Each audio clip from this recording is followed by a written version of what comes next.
The video ecosystem needs to evolve to meet the rise in mobile video traffic. So we've already seen from the Cisco VNI forecast that approximately 72% of the mobile network is going to be video in 2016, which essentially means that we're building 4G is going to be a video network. So it needs to be optimized for video, which means that we need to have the content providers, the CDN providers, and the mobile operators working together to ensure that we can deliver a cost-effective mobile video solution for the customer.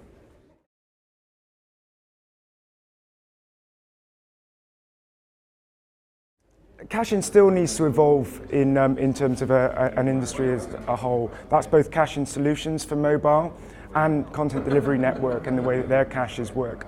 So there's obviously geographical options, so you could move a cache out to the edge. There's solutions being developed on that. There are a number of challenges when you start to move caches towards the edge.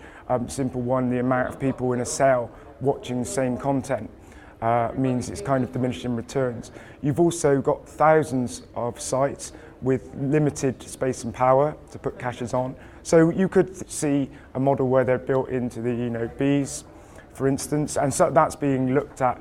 I think one of the big challenges, and it really needs to be addressed, is the fact that at the moment you need to be after the P gateways and the GGSNs, because that's where you're billing, your content filters, your regulatory requirements. So we still need that feedback loop, because we still have to understand what the customer is, what they're watching, what they've paid for, and be able to do that, which doesn't work at the moment without that feedback loop from the edge. I think we're going to have a best of breed, which means that the edge caching, content caching in general, some of the new mobile broadcasting technologies, as well as our standard capacity.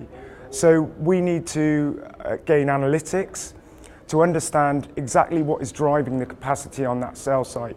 So if, for instance, we have reached a capacity threshold, we need to understand what's driving that.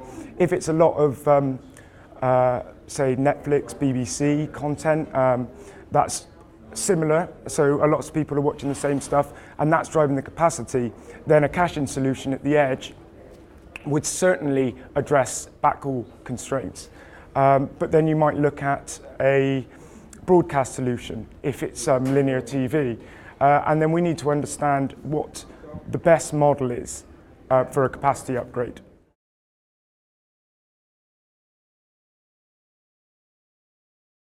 Adaptive bitrate has a big role to play, not only in terms of customer experience, but also in terms of cost to serve. So it's been shown and proven that buffering is the worst experience in video from a customer's point of view. So watching at a lower resolution when there's congestion is far more acceptable than having any kind of buffering at all. It really ruins the experience, as we kind of all know. In fact, customers would prefer to keep the audio and lose a picture over buffering. So we need to sort of promote the use of adaptive bitrate, and then it's a tool in the network to ensure that we still deliver a cost-effective experience whilst maintaining the quality.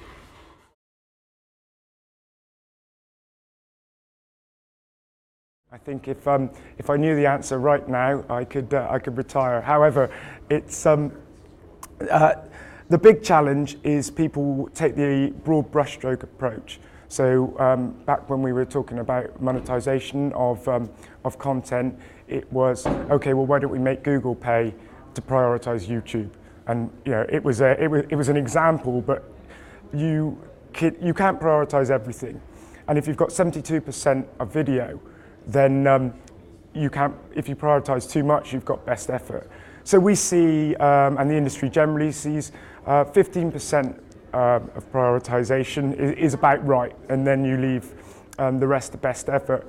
So that's so you need to be careful how you use that. That's a really expensive expensive commodity. So it's a really valuable commodity, that 15% prioritization.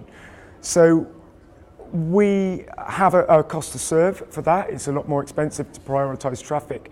But in terms of the value of that, the value of content is set by the content provider and their customers. So in order to monetize video, we need to have a content provider saying that this video is really important to me and my customers.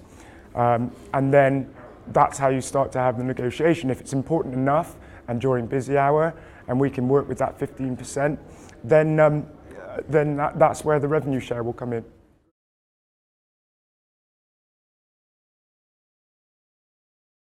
This year's event's been fantastic. Certainly for me, my main agenda for presenting here was to set the scene on the mobile ecosystem for video as it is today, and general content delivery, and to get the vendors and the CDN operators to understand the challenges so that we can all work together to make sure that we have a very good, cost-effective way of serving content. I was very pleased to see on the first day, the Mobile Focus Day, the attendance. On sort of the first days in the morning, I was presenting quite early. The first days in the morning, people are drifting in. And when I arrived at 9 o'clock, ready for my talk, the whole place was full, which was, it means that people are taking it seriously.